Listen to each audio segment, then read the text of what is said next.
Hello brothers and sisters, this is Vince again. I'm covering this is one of my last recordings I'll be making as it relates to this upcoming ratification of the contract proposal for extension and modification.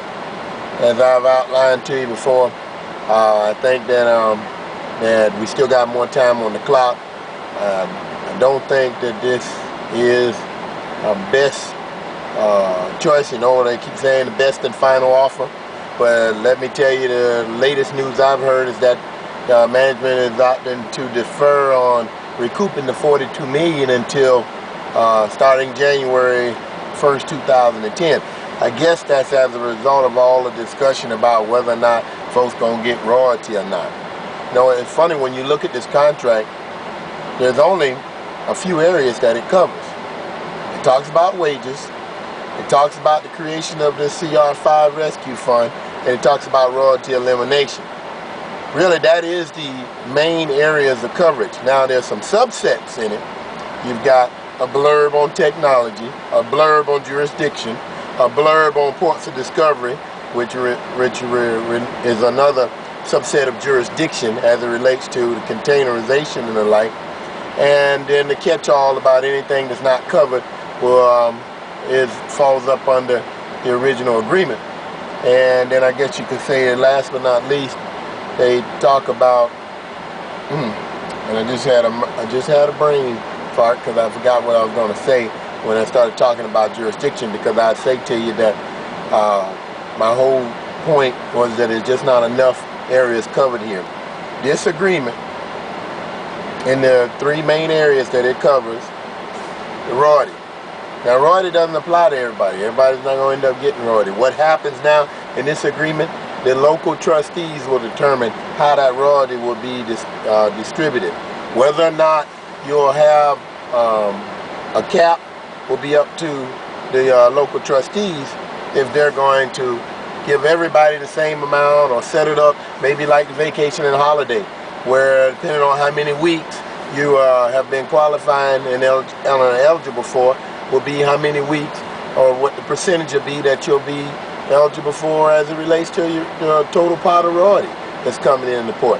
That is now what will happen with transition from language in the contract. It used to say that royalty was, depending on when you came into the industry, you either got a cap of $16,500 or a cap of $7,500, and that was for the $7,500 you had to qualify 3 straight years, and on the 3rd year then you had been eligible for the $7,500 going forward.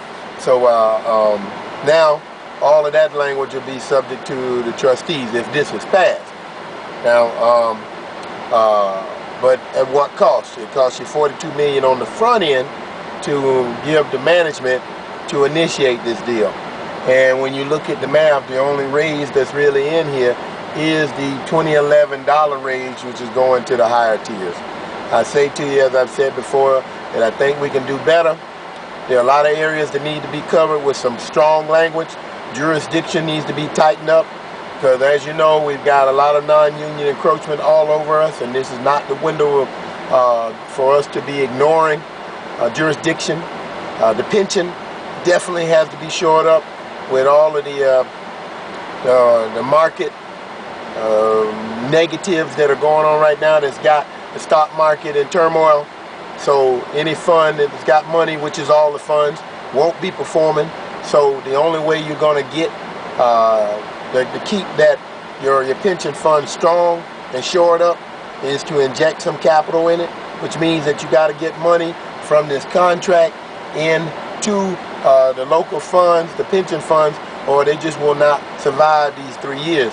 And where we would be, we'll be in a weaker bargaining position come the next contract if we don't resolve these issues on the front end. And so we don't want to go to the table weaker than we are right now, because I'm telling you, if you think this deal stinks, then imagine what it'll be in 3 years. In the 3 years, you would have given management $42 million.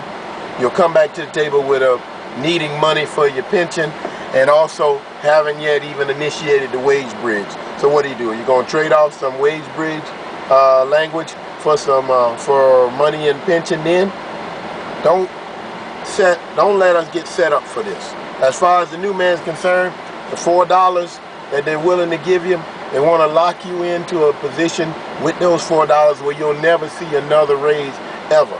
Why? Because they have come up with a unique formula that takes care of the dedicated longshoreman and does not put a cost of living increase in place for the new hire that just does not have an opportunity for a lot of work going forward. And I know you say, what am I saying? In our local, we've got 1,800 card-carrying members, but there's only work for roughly 400.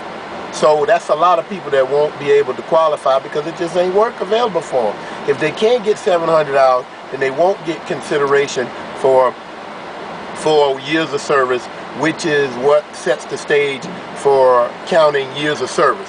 Every year you get 700 is another year that counts towards years in service. You get 3 years under your belt after 10/1/09 at $700 per year, then you get 25% bump up from where you at to what's the top rate. You get 5 years, you get a 50% bump. You get 7 years, you get a 75, 9 years, 100. And that's in place right now. It doesn't initiate until 2012. We'll be back at negotiation tables 2011. I say to you that we can do better than this.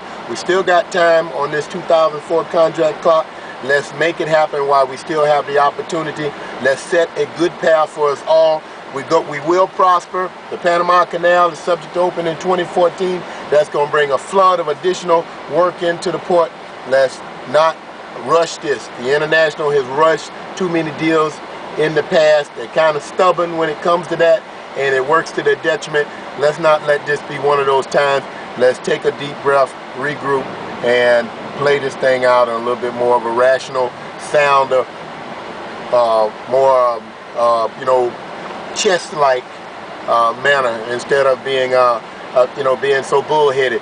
They were hard-headed the last time in 04 negotiations. They were wrong. Let's not put it all on the table being bullheaded this time. God bless you. God bless the ILA.